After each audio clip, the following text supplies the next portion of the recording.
So I wanted to take some time in this video to talk about Temps Utile and just do a really basic rundown of just setting it up as your clock source. I think a lot of people are confused as to what it is, and when I first got it, one of the most confusing things was I was hoping to get a really cool clock, you know, with 6 different outputs, and nothing happened. I turned it on and I was, what's going on? So I'm going to just show you how to really quickly set up your 6 different outputs to become your main clock source. So what you do here up top, you can see 1 through 6. The left encoder moves you through those. Those are the 6 outputs. And then the right encoder will move you through each outputs menu.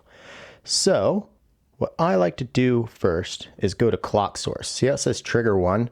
That's why nothing's happening, because it's expecting you to send in a trigger. But if you want this to be your clock source, maybe you don't have anything to send to it. You need this to be the thing. So what you do is you go to the clock source, click the right encoder, go up to INT, which stands for internal. And then I just do that for all of them. And 2 more. Here we go.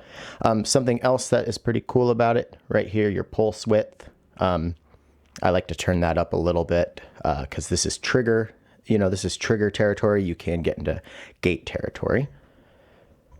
So you got your milliseconds. It goes up to 270 something, or I forgot the exact number, but it then goes to 50%. And I don't really know what the 50% is, but what is it 50% of? I'm not sure. But either way, I'm getting ahead of myself. So what I like to do is right here at div, multiplications and divisions, I like to set 1 at just nothing. Have that be basically the BPM that you set, and I'm going to show you how to do that in a second. And then I like to go to 2 and do that a half. Go to 3, do that a quarter time, and then quarter time, go to 4. Then I like to do a multiplication there, and then at 5 I'll do 1 more multiplication, and then 6 dealer's choice. But you can go all the way up to times 64, which is pretty nutty, and then you can divide by 64 as well. Something else I like to do, but this is just more to taste, is do maybe 1, 2, and 3 as your normal, and then your divisions with just a straight clock. And then I like to get at least 2, so usually 5 and 6 I set up in either like a Euclidean mode or the random mode. So it's not just straightforward, on time clicks or triggers. How do you set the BPM? All you do is you put just 1 push of the up button, and now you can see the pattern that each of your outputs is, sending its signal, and then, the right encoder will select your tempo. So that's pretty neat.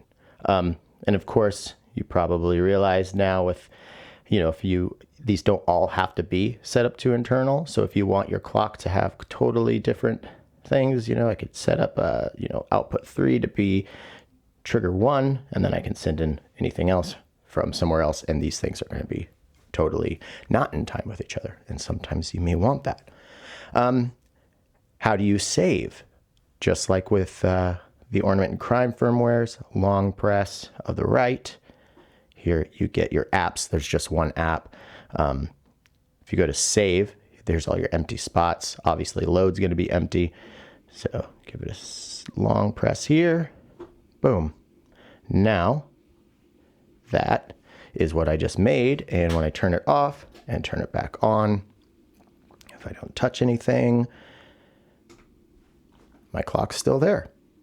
So if you made a bunch of clocks, saved a bunch of presets, and you want to start over and you don't feel like going in and editing them all, and you just want to start from scratch, just like with the original firmware on Ornament and Crime, power it down, hold the up and down buttons as you power it on.